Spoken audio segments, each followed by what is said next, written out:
지난 주일에 우리는 웨스민스터 신앙고백서 제4장 창조에 대하여 함께 생각을 했는데, 창조 전반에 대하여 생각을 하고 인간의 창조까지는 다루지를 못했습니다. 그래서 오늘은 제4장 제2절 인간의 창조에 대해서 함께 생각을 하려고 합니다. 창조에 대한 성경의 교훈은 우리에게 어떤 유익을 주는가 하면 우리의 삶의 목적과 의미를 준다, 이렇게 말씀할 수 있습니다.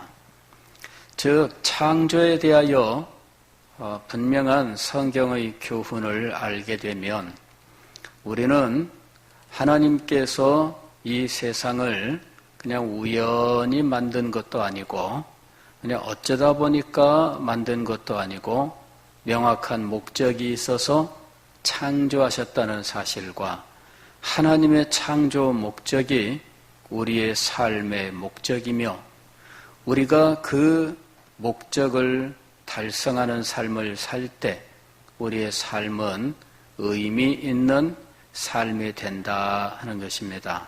그래서 창조에 대하여 분명히 알고 또 창조를 깊이 묵상할수록 하나님의 목적 그리고 그 뜻을 이루기 위한 하나님의 지혜와 능력을 더 깊이 깨달아 알고 하나님께 대한 참된 경배와 찬양으로 나아가게 되는 것입니다. 그래서 창조는 깊이 공부하고 깊이 묵상할 주제인 것입니다. 오늘은 인간의 창조에 대해서 함께 공부합니다. 제2절 인간의 창조. 하나님은 모든 피조물들을 만드신 후에 사람, 즉 남자와 여자를 합리적이며 불멸하는 영혼을 가진 존재로 창조하셨고, 하나님께서 천지 만물을 엿새 동안에 창조하셨는데 그 엿새째 되는 날, 마지막 날에 가장 최후에 창조하신 것은 사람이었습니다. 그리고 이 사람은 남자와 여자로 창조하셨다 하는 것이 성경의 가르침이에요. 그러니까 남자든 여자든 어쨌든 상관이 없는 것이 아니라 남자와 여자를 구별하여 창조하셨던 거죠. 자, 이렇게 남자와 여자를 구별하셨던 데에는 하나님의 크신 뜻이 있었던 거예요. 하나님께서 인간을 창조하시기로 작정하셨을 때, 그때 이 남자와 여자로 창조하시기로 하셨는데, 이유는 생육하고 번성하기 위해서였습니다. 생육하고 번성하여 땅에 충만하라 하는 것이죠. 이 목적을 위해서 하나님께서는 남자와 여자로 창조하신 거예요. 생육하고 번성하여 땅에 충만하라는 이 말씀은 단지 생물학적인 종을 유지하라 하는 말씀이 아닙니다. 오늘 우리가 읽은 이 창세기 2장의 말씀은 하나님께서 인간을 창조하시되 단지 생물학적으로 인간이라고 하는 이 종을 이 지구상에 유지하기 위해서 유지의 수단으로 남자와 여자를 만드신 것이 아니다 하는 것을 보여주고 있습니다. 자, 오늘 여기 성경 말씀을 보면 창조를 받은 이 지구, 땅의 모습을 말씀하고 있어요. 이것이 천지가 창조될 때에 하늘과 땅의 내력이니 여호와 하나님이 땅과 하늘을 만드시던 날에 여호와 하나님이 땅에 비를 내리지 아니하셨고 땅을 갈 사람도 없었으므로 들에는 초목이 아직 없었고 밭에는 채소가 나지 아니하였으며, 이렇게 말씀합니다. 즉, 이 땅은 지금 이 황무지와 없었다 하는 것입니다. 최초에 창조된 이 지구 땅의 모습은 황무지와 같은 상태였어요.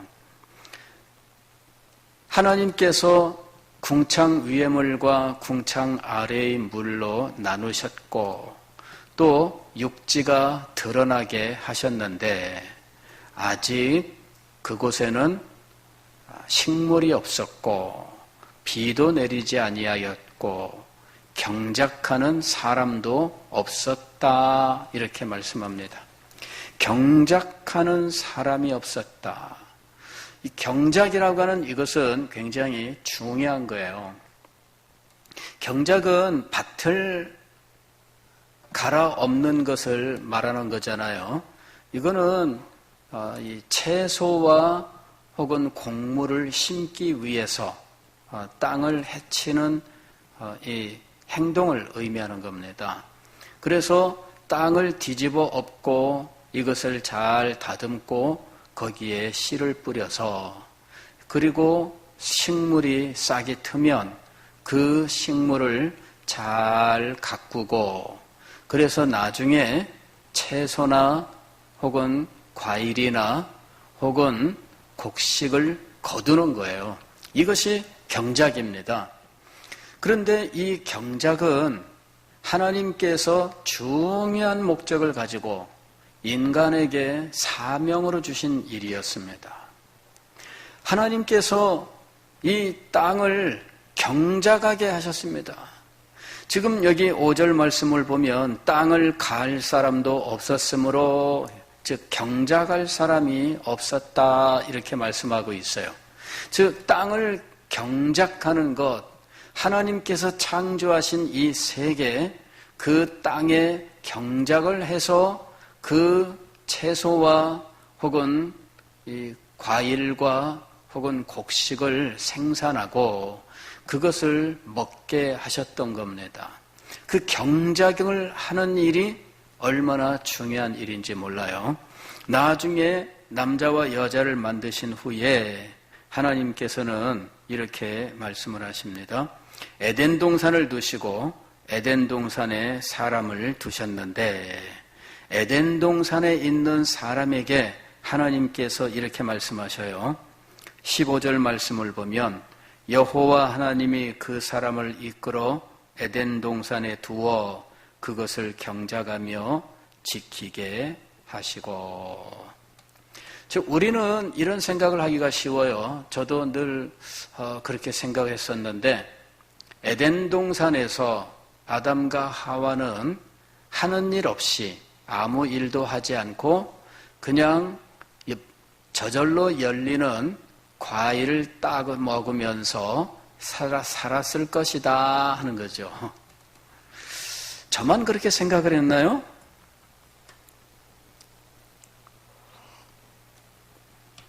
많은 사람들이 그런 생각을 해요. 왜냐하면 하나님이 선악을 알게 하는 나무도 두시고 또 생명나무도 두시고 그곳에 과일이 열렸는데 따 먹되 이런 동산에 있는 나무 과일들을 너희가 따 먹되 이렇게 말씀하고 계셔요. 그 에덴 동산에 생명나무와 선악을 알게 하는 나무 외에도 많은 과일나무가 있었고 그것을 자유롭게 먹을 수 있었던 거죠. 그래서 우리는 아담과 하와가 그냥 자유롭게 과일을 따 먹으면서 살았을 것이라고 생각하기가 쉬워요. 그러나 하나님께서는 에덴 동산에서 이렇게 자연스럽게 열리는 과일도 있지만 무엇보다도 아담과 하와에게 무엇을 명령하셨어요? 경작하라. 이것을 명령하셨던 거예요. 경작하라. 그러니까 아담과 하와가 에덴 동산에서 경작하는 일을 했다 하는 것을 알 수가 있습니다. 즉 그들은 과일도 따 먹으면서 경작을 통해서 채소와 곡식을 경작하여 수확하고 그것을 먹었던 거예요. 나중에 아담과 하와가 타락을 했을 때 하나님께서 아담에게 징벌을 내리시는데 너는 땀을 흘리고 수고하여야 먹을 것이다 이렇게 말씀을 하셔요. 그 이전까지는 땀을 흘리고 수고를 하지 않았을까요? 아닙니다. 그 이전에도 경작하면서 땀을 흘리고 수고를 했어요. 그런데 이전과 다른 건 뭐냐면은 이제부터는 땅이 가시와 엉겅퀴를 내어서 네 손을 찌를 것이고 그리고 네가 그렇게 수고하지 않으면은 먹고 살 수가 없다. 그러니까 땅이 순순히 수확물을 주지 않아요. 예전에는 가꾸는 대로 수확이 있었어요. 성경에도 시편에 보면은 내 손이 수고한 대로 먹을 것이라 이런 말씀이 있잖아요. 손이 수고한 대로, 즉 경작하면 경작하고 가꾸면 가꾸는 대로 재배하면 재배하는 대로 이 수확이 30배, 60배, 100배 그저 풍성하게 열매를 맺히고 곡식이 열리고 채소들이 무성하게 나왔던 거예요. 그러나 타락한 이후에는 그 과정이 너무 힘들고 어렵기만 해요. 수고한 대로 먹지를 못해요. 수고는 수고대로 했는데 손은 갈라지고 터지고 거칠어지고 그렇게 수고를 했는데 그만큼 얻지를 못해요. 떼약볕 아래에서 수고하고 허리가 끊어지도록 고생을 하는데 그만큼 먹지를 못해요. 자, 이것이 하나님이 축복하신 이 노동, 이 경작하고 하는 이 노동, 이것을 하나님께서 이제는 타락의 결과 징벌의 수단이 되게 하셨던 거예요. 근데 이 경작하는 이것은 단순한 노동의 행위가 아니에요. 이 일을 통해서 인간은 자기의 지혜, 자기의 능력을 발휘하게 했던 거예요. 농사 과정은 무한한 지혜가 필요해요. 그리고 농사를 짓는 일은 성실함, 그 의로움이 필요한 일이에요. 대충 지어서 농사가 잘 될 수가 있을까요? 농사 짓는 분들은요, 부지런해요. 이분들은 자연의 운행 법칙을 관찰하고 그 운행 법칙에 따라서 순종하면서 성실하게 노력을 해야 돼요. 그래야 경작을 통해서 수확을 제대로 얻을 수가 있는 거예요. 여러분, 그냥 밭에다가 대충 씨 뿌린다고 해서 제대로 열매를 맺는 게 아니에요. 저는 농사를 짓는 그런 집에서 태어난 사람은 아니지만 서울에 있을 때 어릴 때 마침 변두리에 이사간 곳에 하필이면 넓은 밭이 있는 곳이었어요. 그래서 동네에서 제가 이렇게 바로 나오기만 하면은 밭이 있는 곳이라서 농사 짓는 모습을 많이 볼 수 있었습니다. 밭을 갈고 거기에 무와 배추, 씨를 뿌리고 그리고 그것을 수확하는 것들을 보았는데 여러분 그 어릴 때 본 기억으로 저도 그냥 할 수는 있을 것 같아요. 그런데 알고 보니까 그 정도 외적으로 관찰한 것 갖고는 되지 않아요. 씨를 뿌릴 때에는 날짜가 있더라고요. 그 날짜에 딱 씨를 뿌려줘야 돼. 빨리 뿌려도 안 되고 늦게 뿌려도 안 돼요. 씨를 뿌리는 그 적절한 기간이 정해져 있어요. 일주일이면 일주일, 열흘이면 열흘. 그 기간이 딱 정해져 있어요. 그 기간에 뿌려야만 수확을 제때 할 수 있는 거예요. 그 전에 씨를 뿌리면 나긴 나는데 결실은 하질 않아요. 싹은 틀 수 있지만 결실은 하지 않아요. 결실이 된다 해도 너무나 빈약해요.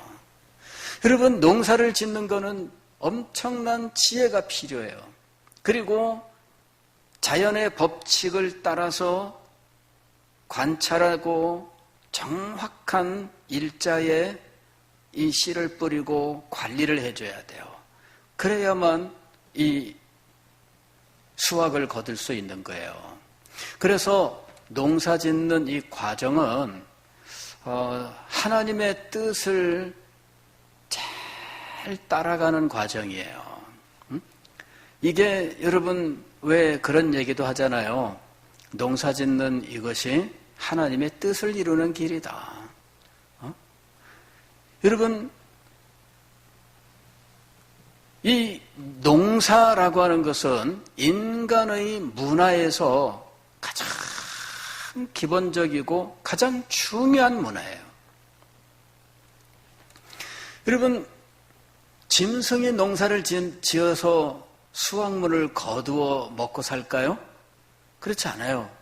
짐승은 그냥 자연 속에서 자연스럽게 그냥 자라난 것들, 품질이 좋든지 안 좋든지 그냥 자라나면 그냥 그것 먹고 사는 거예요.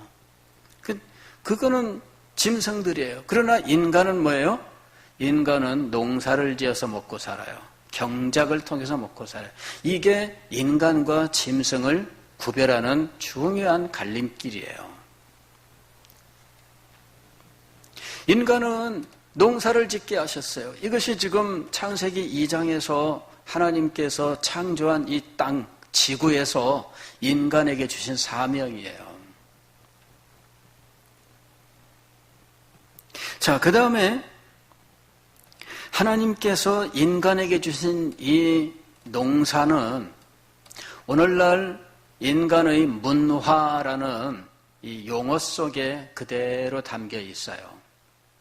영어로는 문화라고 하는 우리말을 컬처라고 부릅니다. 컬처. 그런데 이 컬처라고 하는 말은 라틴어 쿨타레라고 하는 말에서 와요. 쿨투라라고 하는 말에서 온 건데, 라틴어 쿨투라는 어떤 말이냐면 경작, 재배 이란 말이에요. 경작, 재배. 즉 재배하다, 경작하다라고 하는 이 말이 나중에 무슨 의미로 발전하느냐 하면 문화라는 말로 발전한 거예요. 근데 신기하게도 성경을 보니까 이 밭을 갈고 에덴 동산을 경작하고 또 재배하고 이렇게 하나님이 말씀하셔요. 즉 이것이 바로 인간의 문화. 하나님은 인간에게 무엇을 명령하셨느냐 하면은 문화를 건설하라고 명령하셨던 거예요. 그리고 그 문화를 이루어서 먹고 살게 하셨고, 문화를 통하여 하나님이 창조하신 이 세계를 아름답게 가꾸고 또 다스리게 하셨던 거예요. 여러분, 문화를 이루는, 이 문화를 발전시키는 것, 이것이 창조된 인간에게 하나님께서 주신 사명이었던 거죠. 창세기 18절 이하에 보면은 하나님께서 남자와 여자에게 어떤 일을 명하시는 장면이 나와요. 18절 이하에 보면은 여호와 하나님이 이르시되 사람이 혼자 사는 것이 좋지 아니하니 내가 그를 위하여 돕는 배필을 지으리라, 이렇게 말씀하셔요. 그래서 하나님은 아담을 먼저 창조하신 후에 그가 혼자 있는 것이 좋지 못하다 하시고 여자, 즉 하와를 창조하셔요. 그리고 이 아담과 하와가 결혼하도록 주례를 서시고, 이제 이런 장면이 지금 창세기 2장 끝까지 등장을 합니다. 그런데 사람이 혼자 사는 것이 좋지 못하다라는 의미가 무엇일까? 이거는 단지 생물학적인 차원의 문제는 아닙니다. 즉, 대를 이어가고 라고 하는 것, 그래서 인간의 종을 보존하고, 진화론자들이 가장 강조하는 것이 뭐냐면은 생물은 자기의 종을 보존하려고 한다라고 하는 그것이에요. 그래서 이 세상의 생명체들은 자기의 종을 보존하려고 하는 보존 본능이 있다는 거죠. 그리고 오늘날 사람들은 이 종을 보존하는 것을 굉장히 중요하게 여겨요. 환경주의자들은 무슨 멸종 위기에 빠진 이러면서 그 종을 보존하는 것을 굉장히 중요한 어떤 과업으로 생각을 해요. 알고 보면은 지금까지 지구상에서 멸종된 생명체들이 얼마나 많은지 몰라요. 근데 이제서 무슨 멸종에 대해서 진화론 얘기하면서 왜 멸종을 걱정하나 몰라요. 그냥 진화에 맡겨두면 되는데 멸종되거나 말거나 그러잖아요. 지금까지 그들이 말하는 지구의 시간이 45억 년이면 45억 년 시간 동안에 진화가 이루어졌으면 그 사이에 멸종은 셀 수 없을 만큼 일어났는데 그 진화의 시간 속에서 지금 있는 이 몇 개의 그 멸종 위기의 생명체라고 하면서 그걸 그렇게 붙들고 부들부들 떨 이유가 어디에 있어요? 저는 멸종 위기에 있는 것들을 그냥 방치하자 이런 얘기가 아니에요. 그것을 주장하는 사람들의 근거, 그 주장의 근거에 대한 이야기예요. 진화론을 주장한다면 멸종을 그렇게 두려워할 필요 없어요. 왜? 자연 속에서 진화의 과정에서 어떤 거는 환경에 적응 못하여 멸종하기도 하고 어떤 건 적응해서 살기도 하고 그냥 놔두면 돼요.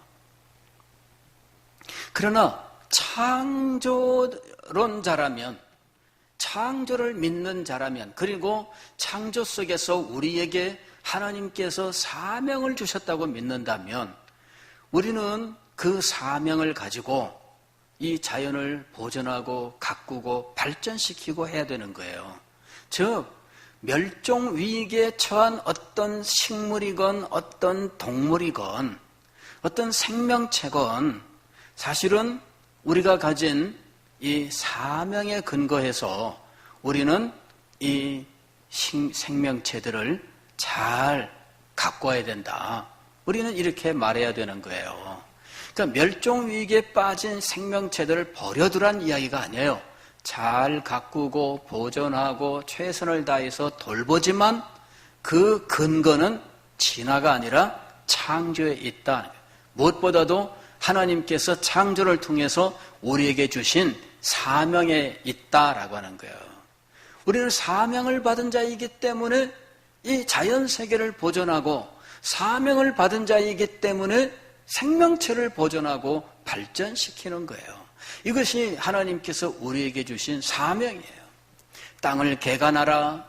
그리고 땅과 하늘과 바다에 있는 모든 생명체를 다스려라. 하나님이 명령하셨거든요.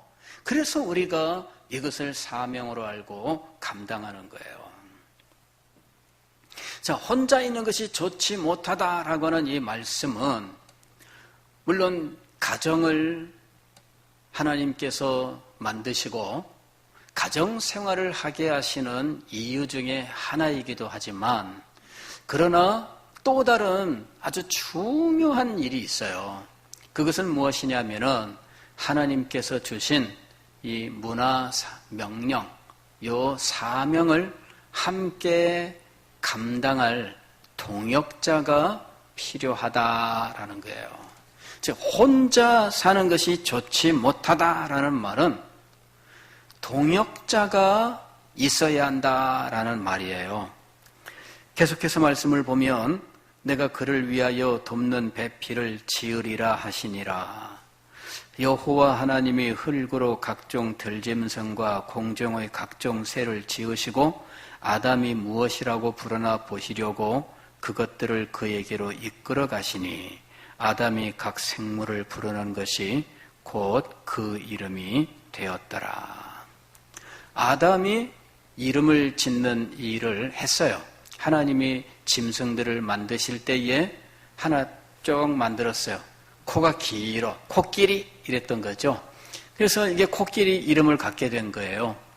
자, 이건 뭐냐면은 지구상의 모든 동물들이 아담이 지은 이름을 그대로 갖고 있는 것이 아닙니다. 이거는 아담의 후손들도 어디서든 자기들이 동물을 보면 이름을 붙이고 식물을 보면 이름을 붙이며 살아온 거예요. 사람은 어디 지역에 가면 그 지역에 이름을 붙여요. 그래서 자기들끼리는 그곳을 이름을 붙여놓은 곳에 그 곳을 일러주면은 언제든지 찾아갈 수 있어요. 왜? 이름을 붙여놨기 때문에. 이름을 붙여놓는 거는 사람의 능력이에요. 이름을 붙이는 거는. 이름을 붙여서 어느 지역을 고정시켜 누구나 다 함께 그 지역을 알 수 있게 해요. 가령 뭐 흰둥이 골짜기 뭐 이렇게 이름을 붙여놓으면 그러면은 마을 사람들 누구나 다 알아요. 야, 저기는 흰둥이 골짜기야. 그러면 특별히 말 않고 흰둥이 골짜기에 갔다 와. 그러면 거기 갔다 올 수 있는 거예요. 그런데 짐승들은 이름을 가지고 아는 거 아닙니다. 우리는 그곳에 가본 적이 없어도 이름을 가지고 물어서 찾아갈 수 있습니다. 그러나 짐승들은 이름을 알려준다고 찾아갈 수 있지 않아요. 신기한 거는 아프리카의 그 사바나 지역, 다시 말하면은 우기와 건기가 교차되는 그런 그 지역이 있어요. 거기에는 수많은 이 생명체들이 살고 있는데 비가 6개월 동안 안 올 때에는 천지 모든 것이 다 말라버려요. 그럴 때에는 물이 있는 물이 조금이라도 남아있는 그곳을 찾아가야 되거든요. 근데 인간 같으면은 이름을 정해주고 어디 이렇게 이름을 정해주면 찾아갔을 거예요. 이 짐승들은 어떻게 찾아갈까요? 코끼리나 이런 짐승들을 보면요. 리더가 있어요, 리더. 가장 나이 많은 암컷이 리더예요. 근데 코끼리는 50년, 60년을 사는데 요 코끼리는 어려서부터 자기 윗대에 엄마, 할머니가 되는 이 코끼리가 다니면서 그 길을 익혀요. 그 리더가 이끌고 가면서 물 있는 곳에 가서 물을 마시고 또 가. 그렇게 물 있는 곳을 찾아다니면서 6개월 동안을 지내다가 비가 내리면은 어디나 물이 있으니까 이제 자유롭게 지내다가 또 건기가 오면은 물이 없어요. 그러면 출발해서 물 있는 곳을 찾아가. 코끼리는 수십 년 동안을 그렇게 왔다 갔다 하면서 사는 거예요. 그리고 그 밑에 있는 코끼리들이 그 길을 따라다니면서 배워가지고 나중에 리더가 되면 또 이끌고 다니는 거예요. 그래서 이 코끼리가 기억력이 비상하다 그러더라고요. 그 평생을 그렇게 다니는 거예요. 평생을. 그 자연의 변화에 따라서 코끼리는 평생 동안 건기, 우기 속에서 물이 있는 곳을 찾아서 이동하며 사는 거예요. 그렇게 수없이 많은 세월 동안 그 땅에서 코끼리들은 그렇게 살아온 거죠. 그런데 코끼리들은 이름을 정하고 가는 곳마다 지명을 정해놓고 찾아다니지 않았어요. 그런데 인간은 어때요? 어디 가든지 지명을 정해놓고 찾아다녀요. 우리는 처음 가는 곳을 알기 위해서 늘 지명을 확인하고 또 중요한 건물 명칭을 확인해요. 야, 거기 뭐가 보이냐? 여기 보니까는 여기 부산은행이 보이는데 야, 그래 부산은행이 보여? 그러면 부산은행에서 거기서부터 뭐 이렇게 그 지명이나 건물 명칭, 이 명칭이 있어야 우리는 이야기가 통하는 사람이에요. 왜 그러냐? 하나님께서 우리에게 그 능력을 주셨어요. 그것이 바로 문화를 가꿀 수 있는 능력이에요. 문화를 가꿀 수 있는 능력. 여기 짐승들의 이름을 정해주었다 이렇게 이야기하죠. 그 다음에 20절 보면은 아담이 모든 가축과 공중의 새와 들의 모든 짐승에게 이름을 주니라. 아담이 돕는 배 필요 없으므로. 무엇을 돕는 거예요? 이름을 짓는 거. 이름을 짓는 거예요. 이게 돕는의 의미예요.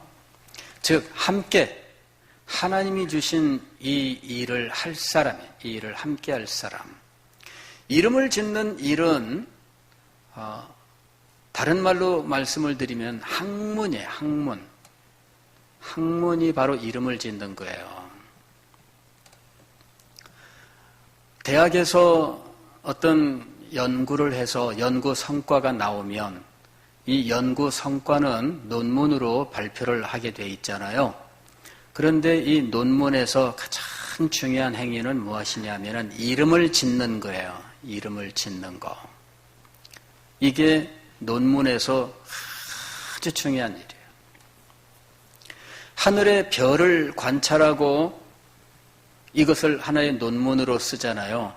그러면은 하늘의 별에 가장 먼저 그리고 가장 마지막으로 결론적으로 하는 일이 무엇이냐면 이름을 붙이는 거예요. 무엇을 이름을 붙여야만 그 다음부터 이 학문이 정착하게 돼 있어요. 이름을 붙이지 않으면 정착이 되지를 않아요. 여러분 근대 다시 말씀드리면은 16세기 이후에 근대 학문은 이름을 붙이는 일로부터 정착되고 발전해요. 식물과 동물을 분류하는데 이름을 붙이는 거예요. 이게 근대 학문의 성립이에요. 이게 여러분 엄청난 지적 능력이 필요한 거예요. 집에서 아이를 낳고 아이 이름을 지어본 분들은 알죠.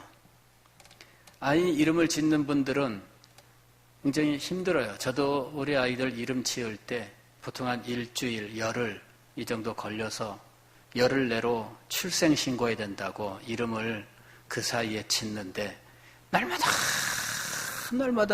연구하는 것이 이름이에요. 무슨 이름이 좋을까?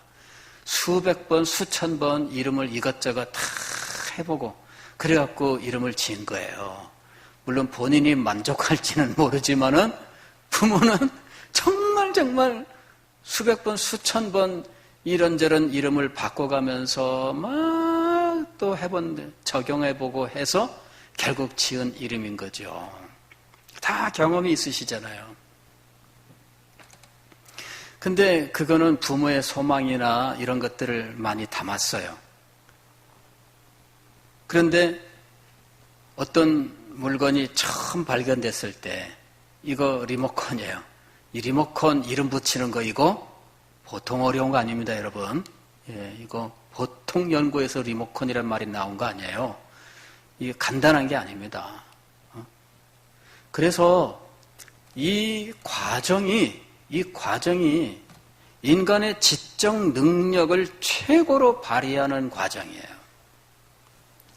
그래서 여기서 지금 말씀하고 있는 것은 인간의 지적 능력을 발휘하여 문화 활동을 하는 것을 보여주고 있는 거예요. 창세기 2장은 인간이 가지고 있는 능력과 그것을 활용하는 것에 대한 이야기예요. 즉 문화에 대한 이야기예요. 인간은 이 사명을 받았어요. 그리고 이 사명을 감당할 수 있는 능력을 받았어요. 지적인 능력을 받았고 또 이것을 즐길 수 있는 정서적인 능력을 받았어요. 그리고 이것을 체계화시켜서 전달할 수 있는 능력을 받았어요. 그리고 이런 것들을 바르게 사용할 수 있는 능력을 받았어요. 이것이 의와 지식과 거룩이라고 부르는 거예요. 의와 지식과 거룩. 이것은 인간이 하나님께 받은 하나님의 형상의 한 모습이에요. 그런데 이 하나님의 형상의 이 모습을 가지고 우리는 바로 이런 재배와 경작과 이름을 붙이는 것. 이름을 붙여야 비로소 내 것이 되는 거예요. 내 것이면은 항상 우리는 어떤 일을 하느냐 하면 이름을 붙이게 돼 있어요. 여러분, 여기 개가 지나간다고 해서 이름을 붙이지 않아요. 고양이가 동네에 많지만 고양이한테 이름 붙이지 않아요. 그런데 이 고양이랑 관계를 맺으려면 이름을 붙여요. 그러니까 내 것은 아닌데 밥을 주는 사람은 반드시 이름을 부르게 돼 있어요. 나비야 하다못해 나비야라고도 불러요. 왜 고양이를 나비라고 부르는지 모르겠어요. 그런데 하여튼 고양이는 나비야 이렇게 이름을 붙여요. 그리고 애완견을 집에 분양받아 오면 가장 먼저 고민하는 게 이름 붙이는 거예요.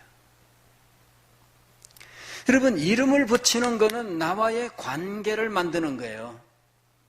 이게 바로 다스림, 돌봄, 바로 그런 행위예요. 하나님은 우리에게 그것을 사명으로 주셨어요. 그것을 감당할 수 있는 의와 지혜와 거룩을 주셨어요. 인간이 사회를 이루고 이 사회가 발전하여 더 큰 사회를 이루게 되었을 때 이 사회가 움직여가는 원리도 마찬가지예요. 의와 지혜와 거룩을 가지고 이 사회를 움직여 가야 돼요. 하나님은 우리에게 하나님의 형상을 주셔서 하나님의 형상을 어느 분야에서든 발휘하게 하셨어요. 이런 이야기들을 우리 신앙 고백서는 좀 더 논리적이고 철학적인 용어들을 동원해서 진술하고 있는 거죠. 한번 보겠습니다. 제2절 인간의 창조. 하나님은 모든 피조물들을 만드신 후에 사람 즉 남자와 여자를 합리적이며 불별하는 영혼을 가진 존재로 창조하셨고, 합리적이며 불별하는 영혼을 가진 존재, 이런 말은 성경에 안 나오죠. 그런데 이런 말로 인간을 설명할 수 있는 근거는 나와요. 근데 왜 이런 말로 설명하게 되었느냐? 이게 하나님의 말씀을 전파하다 보니까 이런 말로 생각하는 사람들을 만난 거예요. 그리스 철학을 하는 사람들을 만난 거죠. 이 철학을 하는 사람들에게는 뭐라고 설명을 해줘야 돼요? 철학적으로 설명을 해줘야 되는 거예요. 그러니 이 사람들에게 철학적으로 설명을 하다가 그것이 오늘날 우리의 합리적 교리, 이런 것으로 정착이 된 거죠. 성경은 애초에 이런 말로 전달되지 않았어요. 그러나 그리스 철학자들을 만나고 보니까 이 사람들에게 이 성경을 전하다 보니까 이 사람들은 자기가 가지고 있는 철학을 가지고 이 성경을 받아들이고 정리하는 거예요. 그리고 그 사람들과 대화를 하면서 성경의 진리를 전하다 보니까 우리도 역시 그들의 말을 받아들이는 거죠. 결국 교리는 그 과정에서 만들어지는 거예요. 합리적이며 불멸하는 영혼을 가진 존재로 창조하셨고, 결국 우리는 이런 용어로 성경의 이 진리들을 이제 말하게 되었어요. 물론 이 근거들은 여기에 다 나와요. 여기서 인간이 이름을 지었다든지 하는 것들, 이름을 짓는 거는 합리적이며 이 말을 설명하는 거예요. 이름을 지을 때 아무런 근거 없이 짓지 않아요. 근거를 가지고 짓게 돼 있어요. 그래서 이게 합리적이에요. 그리고 농사를 지을 때에도 합리적입니다. 자연 법칙에 따라서 이제 날씨가 따뜻해지고 하게 되면 어떻게 한다, 무엇을 한다, 이런 합리적입니다. 그래서 합리적인이란 말이 나온 거죠. 성경에 이 근거는 다 있어요. 그러나 이렇게 말하는 사람들에게는 사실 이 성경이 이대로 쓰여 있지는 않기 때문에 사실 처음에 성경을 전할 때에 이 철학을 하는 사람들에게는 사실 이런 말로 지금 말해야 되는 거죠. 그 사람들과 소통하는 과정에서 나온 거예요. 합리적이며 불멸하는 영혼, 이것도 마찬가지예요. 불멸하는 영혼. 이 말도 성경에 불멸하는 영혼 이렇게 안 나와요. 다만 이 말에 근거가 나와요. 그리고 불멸하는 영혼이란 말은 그리스 철학에 나오는 말이에요. 이 불멸하는 영혼을 믿었던 사람이 있어요. 플라톤이라고 하는 철학자가 영혼의 불멸성을 믿었어요. 그런데 성경을 보니까 인간이 영원한 존재예요. 그래서 이 불멸하는 영혼을 가진 그 영혼의 불멸성을 믿은 이 철학자 그들이 가지고 있었던 그들의 그 믿음이죠. 일종의. 그런데 성경을 보니까 성경은 이미 당연히 그것을 말씀하고 있는 거예요. 그래서 그 사람들이 사용하던 용어로 지금 정리가 되었으나 성경에 이 말씀들은 다 나오고 있는 거예요. 그 다음에 4번 보면은 자신의 형상을 따라, 이거는 성경에 나오는 용어죠. 성경에 나오는 우리의 형상을 따라 우리의 모양으로 사람을 만들고, 이런 그 성경 창세기 1장에 나오는 말씀이에요. 그 다음에 지식과 의와 참된 거룩을 부여하였으며, 이것은 신약 성경에 나오는 말씀이죠. 하나님께서 인간을 이렇게 지으셨다. 그 다음에 6번 보면은 그들의 마음에 하나님의 법을 기록하시고, 이것도 역시 성경에 나오는 말입니다. 하나님이 인간의 마음에 내 법을 두었나니. 이 마음에 두신 하나님의 법을 우리는 양심이라고 불러요. 양심. 양심이라고 하는 법을 주셨어요. 그래서 이 법을 따라서 살게 하신 거죠. 그러나 양심은 인간이 타락한 이후에 법으로서의 기능을 온전히 다하지 못합니다. 그래서 인류 공통의 양심, 이것은 말하기가 힘들게 되었어요. 왜 그러냐면은 인간이 타락했기 때문입니다. 자, 그 다음에 7번 보면은 그것을 완수할 수 있는 능력을 주셨다. 무슨 말이냐면 법을 지킬 수 있는 능력을 주셨다는 거예요. 그런데 법을 안 지켜서 타락한 거예요. 법을 지킬 수 있는 능력을 주셨는데 능력을 안 지켰어요. 이것이 8번이에요. 그러나 범죄의 가능성이 있는 의지의 자유 상태에 있었는데 인간의 의지는 변할 수 있는 것이었다. 가능성, 범죄할 수 있는 가능성, 자유로운 상태에 있었다. 이런 말이에요.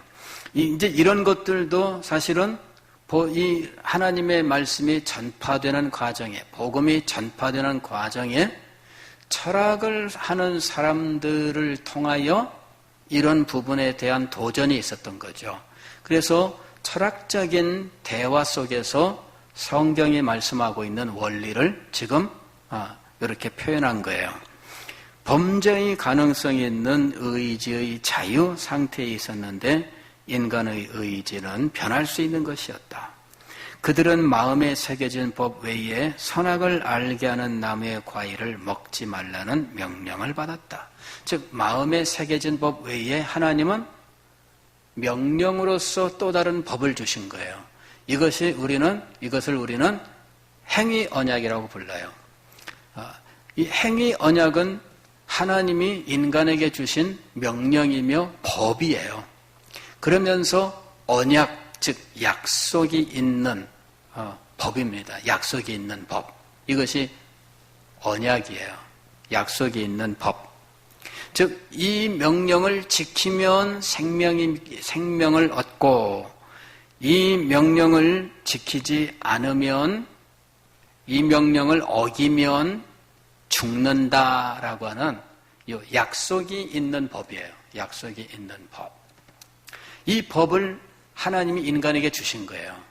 즉 양심이라고 하는 마음에 새긴 법 외에 하나님은 약속이 있는 법을 주셨는데 그것이 행위 언약이라고 부르는 거예요. 행위 언약의 내용은 무엇이냐 하면 이 명령을 순종하면 네가 영생을 얻고 이 명령을 어기면 죽으리라 하는 것이었어요.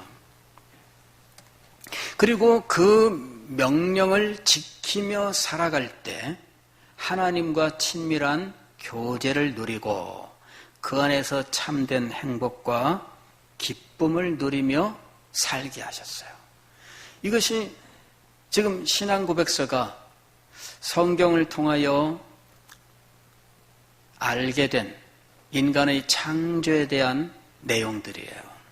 물론 이 내용을 우리가 정리하기까지는 기독교 긴 역사 그 과정 속에 이 인간의 가지가지의 이 사상의 도전, 그 사상에 대하여 적절하게 답을 주는 과정에서 철학적인 용어들도 들어가면서 정리가 된 거예요. 그들은 그 명령을 지키는 동안 행복하게 하나님과 교제를 나누며 피조물을 다스렸다. 하나님은 인간에게 법을 주시고 능력을 주시고 사명을 주시고 그 법을 지키고 사명을 완수하는 동안에 하나님과 친밀한 교제 가운데 행복과 기쁨을 누리면서 이 세상을 진정 아름다운 세상으로 가꾸어 가게 하셨던 것입니다. 기도하겠습니다.